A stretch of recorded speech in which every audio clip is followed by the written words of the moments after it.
कि घर्षण किस दिशा में कार्य करता है। घर्षण किस दिशा में कार्य करता है। ये देखो दोनों डस्टर है, दोनों डस्टर है, देखो यहाँ देखो करो, ये दोनों डस्टर है। अगर इस दोनों डस्टर को अगर हम रख ले, क्या करें, इसमें देखो घर्षण कर रहे हैं।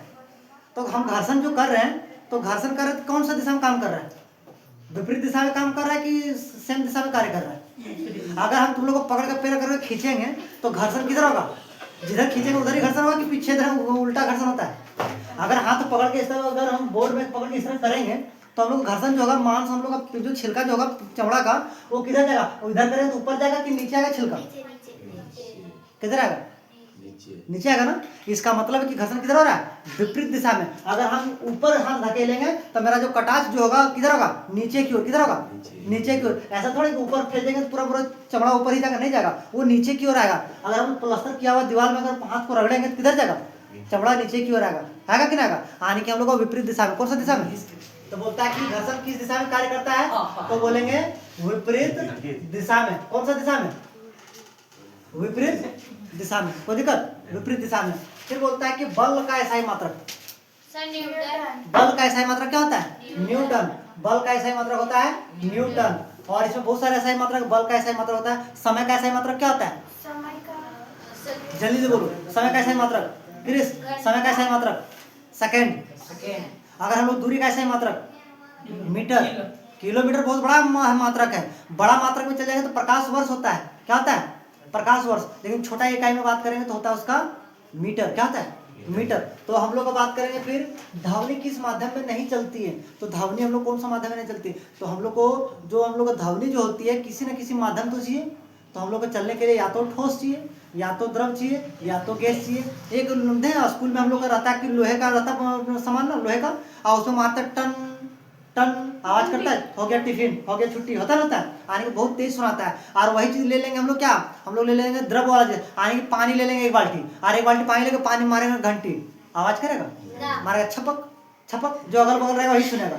और ले लेंगे हम 1 किलो गैस, क्या ले लेंगे, 1 किलो गैस ले लेंगे, और गैस बोरा भर लेंगे प्लास्टिक में सामान में, और गैस में भर लेंगे, गैस में मारेगा, हम लोग उसको जोर से आवाज करेगा। तो आवाज तो करेगा, एक आवाज किसमें करता ज्यादा, ठोस में। तो सबसे ज्यादा ध्वनि जो निकलता है किसमें निकलता है, ठोस में। तो किसमें नहीं निकलता है, तो किसमें नहीं निकलता, निर्वात में। किसमें नहीं निकलता है, अगर हम लोग का ये कमरा अगर बना जाए, शीशा से बनाया जाए, किससे बनाया जाए, और इसका अंदर का सारा गैस हम लोग बाहर निकाल दें, यहाँ कुछ भी ना रहे, कुछ भी ना रहे, तो यहाँ हम लोग जो बोलेंगे ना, तो हम लोग को बोलते हैं हम लोग कंपन के द्वारा ज्यादा तुम्हारे काम तक। अगर हम बोल रहे हैं तुम सुन पा रहा है, क्यों, तो हमारे पास हवा है, क्या है, और हवा में क्या होता है, हम जो बोल रहे हैं ना वो पार्टिकल जो है टकरा टकरा टकरा टकरा तुम्हारे कानों तक पहुंच पा रहा है। अगर हवा को बंद कर दिया जाए, यानी बीच में एक शीशा डाल दिया जाए, और हम बोलेंगे इधर से, तुम नहीं सुन पाएगा, सुन पाएगा, नहीं सुन पाएगा, क्यों, क्योंकि निर्वात में हम लोग का आवाज नहीं निकलता। यानी कि ध्वनि किस माध्यम में नहीं चलती है, तो निर्वात में नहीं चलती। निर्वात का मतलब क्या होता है, जहाँ कोई भी माध्यम ना हो, ना ठोस हो, ना द्रव हो, ना गैस हो, कुछ भी ना हो, ठीक है, उसको निर्वात कहेंगे। बोलता है विद्युत धारा कैसा है मात्रक, ये हम लोग का तार, क्या है तार, ये इसमें हम लोग को विद्युत धारा जो जाएगा, विद्युत धारा, इसका एक मात्रक क्या होता है, कैसे मापेंगे हम। तो वही पूछा है कि विद्युत धारा का ऐसा ही मात्रक होता है, विद्युत धारा का ऐसा मात्रक, इसकी सबसे छोटी इकाई, तो इसकी इकाई होती है मापने का, इसको बोलते हैं हम लोग क्या, एम्पियर। क्या बोलते हैं, एम्पियर। तो विद्युत धारा को मापा जाता है किससे, एम्पियर से। सब एकदम याद कर लेना, एम्पियर। विद्युत धारा किससे मापा जाता है, एम्पियर में। बोलेगा ध्वनि की तीव्रता मापी जाती है, हम जो बोल रहे हैं तो हम धीरे बोल रहे हैं, अरे बड़ा सा डीजे लगा देंगे, है ना, डीजे अभी आता है डीजे, और डीजे बजा देंगे, और एक ही बार जोर से बेस खोल देंगे, तो मेरा आवाज से डीजे का आवाज ज्यादा तेज रहेगा, रहेगा रहेगा। और कोई मतलब चमगादड़ उड़ रहा है, चमगादड़ उड़ रहा है, वो भी तो आवाज निकाल रहा है, निकालता है। या तो कोई एकदम छोटा सा चींटी वगैरह कुछ रहेगा तो वो भी तो आवाज निकालेगा, वो अपने साथियों के लिए बात तो करने के लिए कुछ तो आवाज निकालता होगा। तो वो जो हम लोग आवाज जो काउंट करते हैं कि आवाज कितना धीरे बोल रहा है या तेज बोल रहा है, उसको कौन सा किससे हम लोग मापते हैं, तो ये बोल रहा है कि ध्वनि की तीव्रता मापी जाती है, किससे मापी जाती है, तो हम लोग मापते हैं इसका डेसिबल से। किससे मापते हैं, डेसिबल से। इसीलिए हम लोग बोलते हैं कि हम मारे बहुत बार, इसीलिए हम लोग बोलते हैं कि हम लोग इसलिए बोलते हैं कि श्रव्य ध्वनि जो होती है, श्रव्य ध्वनि मतलब जो हम लोग सुनने की क्षमता जो बढ़ाता है, बोलते हैं हम लोग श्रव्य ध्वनि होती है कितना से कितना तक, बोलते हैं 20 हर्ट्ज से लेकर 20,000 हर्ट्ज तक। तो वही हम लोग आता है डेसिबल में मापते हैं। किसमें मापते हैं, डेसिबल में। बोलता है अम्ल का स्वाद होता है, अम्ल। अगर इमली दे देंगे मुंह में क्या होगा, नींबू निचोड़ देंगे मुंह में तो खट्टा, कोई दिक्कत। और वही नमक दे देंगे मुंह में तो कड़वा, क्या लगेगा? कड़वा। यानी कि हम लोग का क्षार जो होता है, नमक क्षार है, क्या है? क्षार। यानी कि क्षार जो होता है वो होता है कड़वा, और अम्ल जो होता है वो होता है खट्टा। तो यहाँ अम्ल की बात पूछा जा रहा है, अम्ल कैसा होता है? खट्टा। याद रहेगा कि नहीं रहेगा? याद रहेगा? पहले समझ लो तब फिर लिखना तुम लोग। देखो बोलता है जल का रासायनिक सूत्र क्या होता है? जल का रासायनिक सूत्र क्या होता है? जल का रासायनिक सूत्र यानी कि केमिकल फॉर्मूला। तो जल का रासायनिक सूत्र होता है हम लोग को H2O। क्या होता है? जल का रासायनिक सूत्र क्या होता है? H2O। अगर पूछा जाए ऑक्सीजन का रासायनिक सूत्र तब क्या होगा? ऑक्सीजन का हम लोग बोलते हैं अगर ओजोन का तब O3, ओजोन का O3। तो ये सब पूछा जाता है, सब प्रश्न को याद रखना है। और हम लोग बोलेंगे कार्बन डाइऑक्साइड का रासायनिक सूत्र, कार्बन डाइऑक्साइड CO2। क्या होगा? CO2 carbon dioxide. बोलता है कि पौधे भोजन का निर्माण करते हैं। पौधे भोजन का निर्माण कैसे करते हैं? प्रकाश संश्लेषण के द्वारा। किसके द्वारा?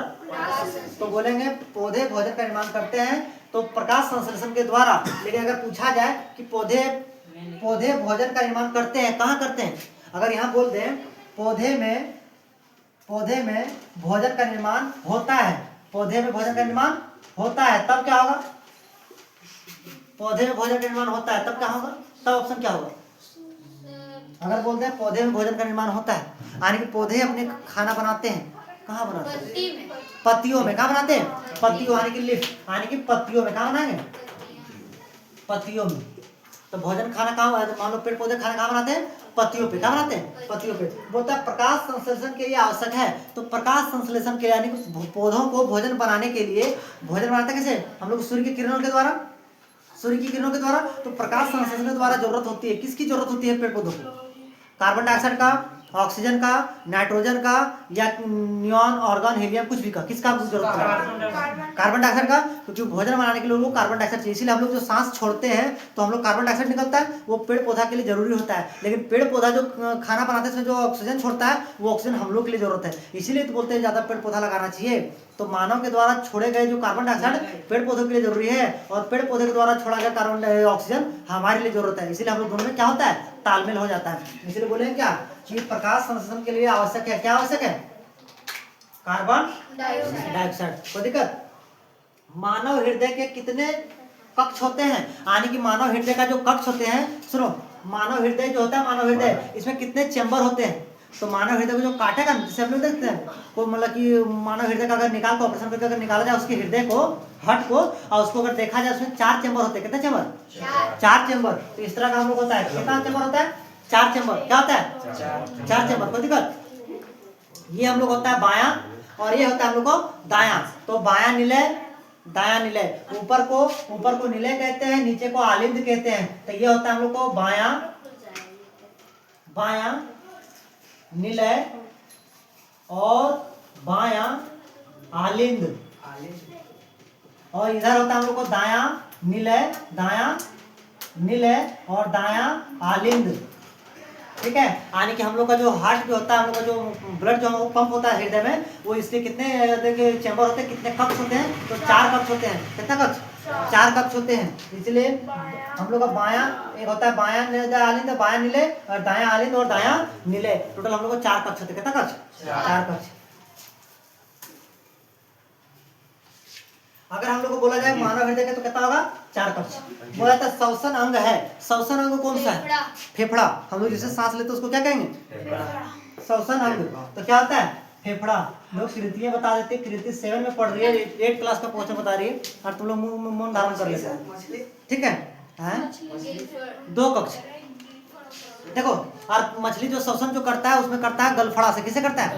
उन लोग का मतलब कि फेफड़ा नहीं होता, क्या होता है? गलफड़ा। अगर पूछा जाए कि केंचुआ अपना श्वसन कैसे करता है, मतलब सांस कैसे लेता है केंचुआ, जिसको हम लोग खोटा भाषा में क्या कहते हैं?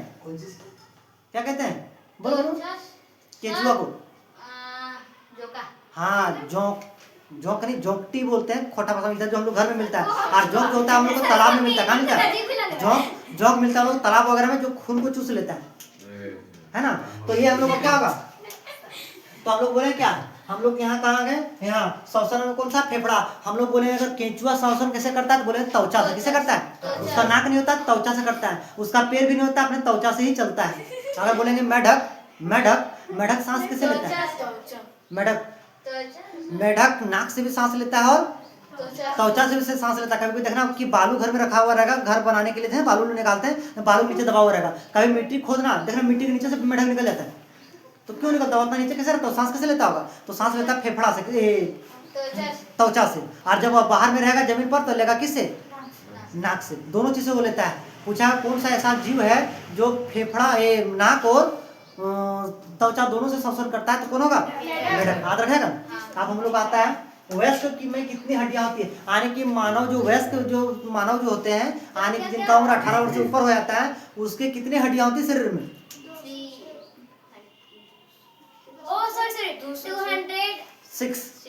206, यानी कि 206 हड्डियां। कितना हड्डियां, 206। छोटे बच्चे जो होते हैं, नवजात शिशु जो होते हैं, उसकी हड्डियां ज्यादा होता है, और जब बड़ा होने लगता है उसका हड्डियां धीरे धीरे चिपक चिपक के दो हड्डियां जुड़ के एक हड्डी बन जाता है, इसलिए हड्डियां कितना होता है, 206 घट जाता है। क्या होता है, घट जाता है। बोलता है पौधे में जल का परिवहन होता है। आप देखो, मान के चलो हमारा एक पेड़ है, क्या है, हमारा एक पेड़ है, यहाँ हम लोग को, ये हम लोग का जड़ नीचे जड़ रहेगा, नीचे जड़ रहेगा, जड़ रहेगा, रहेगा जड़ रहेगा। अब यहाँ हम लोग को क्या करेगा, नीचे से हम लोग पानी कहाँ रहेगा, नीचे रहेगा।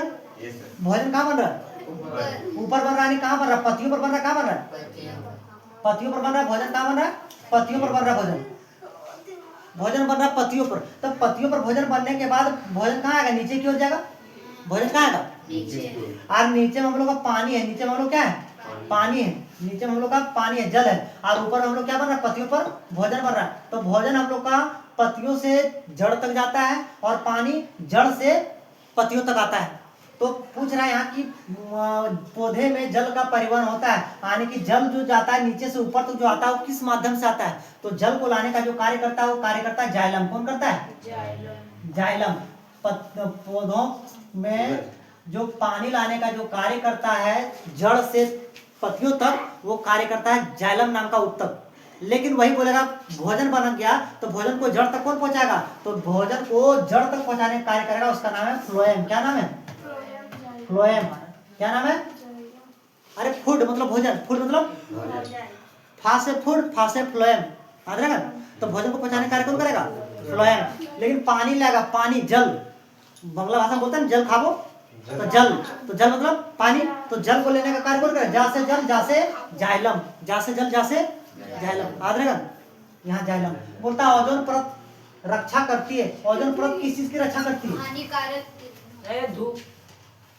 ओजोन परत जो हम लोग को समताप मंडल में मिलता है, हम लोग को टोटल कितने परत है, 5 परत है, क्षोभ मंडल, समताप मंडल, मध्य मंडल, आयन मंडल और बाह्य मंडल। तो हम लोग को जो ओजोन परत मिलता है, हम लोग को मिलता है समताप मंडल में। वही समताप मंडल जहाँ हम लोग को एरोप्लेन वगैरह उड़ता है। क्यों, क्योंकि वहाँ मौसम संबंधित कोई भी घटनाएं नहीं घटित होती है। हम लोग को मौसम संबंधित घटनाएं जो घटित होती है, जैसे हम लोग कहेंगे बादल का बनना, बिजली का कड़कना, वर्षा का होना, इन सब चीजों का, हवाओं का तेज चलना, इन सब चीजों का जो घटनाएं जो होती है हम लोग होती है कहाँ, हम लोग होती है क्षोभ मंडल में। कहाँ होती है, क्षोभ मंडल। और क्षोभ मंडल की मोटाई जो है वो धरती से लेकर आसमान में जब नापा जाए तो 8 किलोमीटर से लेकर 12 किलोमीटर तक इसकी चौड़ाई है। 8 से 12 किलोमीटर मोटा ही है क्षोभ मंडल, और क्षोभ मंडल में ही मौसम संबंधित घटनाएं होती है। लेकिन पूछा ओजोन परत की रक्षा कौन करता है, तो ओजोन परत जो है समताप मंडल में पाया जाता है। ओजोन परत को हम लोग O3 किसे काउंट करते हैं, और ओजोन परत जो है हम लोग को परावैंगनी किरणों से बचाता है। नहीं बोले थे कि परावैंगनी, जिस तरह हम लोग चाय को छानते हैं छलनी के द्वारा, चाय को छानते हैं छलनी के द्वारा ताकि हम लोग को उसमें चपत्ती चलना जानी चाहिए, है कि ना। उसी तरह हम लोग को जो सूर्य के द्वारा जो निकलती परावैंगनी किरणें, जिसको अवरक्त किरणें जो कहते हैं, वो डायरेक्ट पृथ्वी पर ना आया है। पृथ्वी पर अगर डायरेक्ट आ जाएगा तो पशु पक्षी को, पेड़ पौधे को, यहाँ तक कि मनुष्यों को भी बहुत अलग अलग प्रकार की बीमारियां हो सकती है। जैसे मनुष्यों में स्किन कैंसर होने का डर बढ़ जाता है, बोले त्वचा का रोग बढ़ जाता है। इसीलिए हम लोग को जो भी हम लोग को सूर्य की किरणें जो आती है उनको छान के हम लोग को पृथ्वी तक भेजा जाता है। वो छानने का जो कार्य करेगा वो ओजोन परत करेगा। और ओजोन परत हम लोग को मिलता है कहाँ, ओजोन परत हम लोग मिलता है कहाँ, मिलता है समताप मंडल में। तो इसलिए बोलता है ओजोन परत रक्षा करती है। किससे रक्षा करते हैं, तो बोलेंगे परावैंगनी किरणों से। किससे, परावैंगनी किरणों से, परावैंगनी किरणों से, परावैंगनी किरणों से करती है रक्षा। अगर पूछा जाए, देखो पृथ्वी का एकमात्र उपग्रह कौन सा है, चंद्रमा। पृथ्वी का एकमात्र उपग्रह कौन सा है, चंद्रमा है कि नहीं। आने की हम लोग को प्राकृतिक उपग्रह सैटेलाइट जिसको बोलते हैं, तो हम लोग देखते हैं चंदा मामा, बोलते हैं चंदा मामा, वो हम लोग का चंदा क्या होगा, चंद्रमा क्या होगा, चंद्रमा। एकमात्र प्राकृतिक उपग्रह है हम लोग का पृथ्वी का, वो है चंद्रमा। बोलता है दिन और रात की घटना का कारण है। दिन और रात की घटना कैसे होती है, दिन और रात की घटना कैसे होती है। तो हम लोग का पृथ्वी पर जो दिन और रात की घटनाएं थी, देखो अगर हम लोग बोले थे पेपर समझा थे तुम लोग को, देखो ये हम लोग का मान के चलते सूर्य है, क्या है सूर्य है, और ये हम लोग का पृथ्वी है, क्या है पृथ्वी को घूम रहा है, पृथ्वी घूम रहा है, बेटा जाना बेटा अंदर जाना।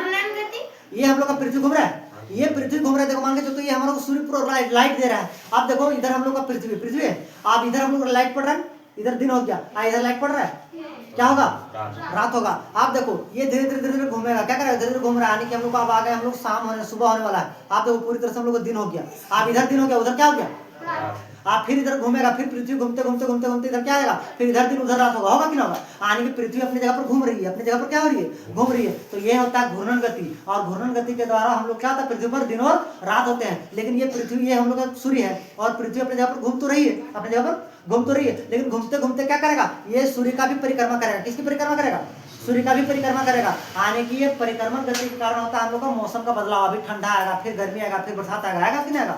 आने की घूरने के कारण होता है, परिक्रमण गति के कारण होता है हम लोग का मौसम में बदलाव, और घूर्णन गति के कारण होता है हम लोग का दिन और रात। आने की दिन और रात की घटना होती है किसके कारण, तब बोले घूर्णन गति के कारण। किसके कारण, घूर्णन गति के कारण। कोई दिक्कत याद रहेगा, याद तो करना होगा, नहीं याद करेगा तो उपाय है। आप बोलता है वायुमंडल में सबसे अधिक गैस है, तो हम लोग को वायुमंडल में सबसे अधिक गैस कौन सी है, नाइट्रोजन।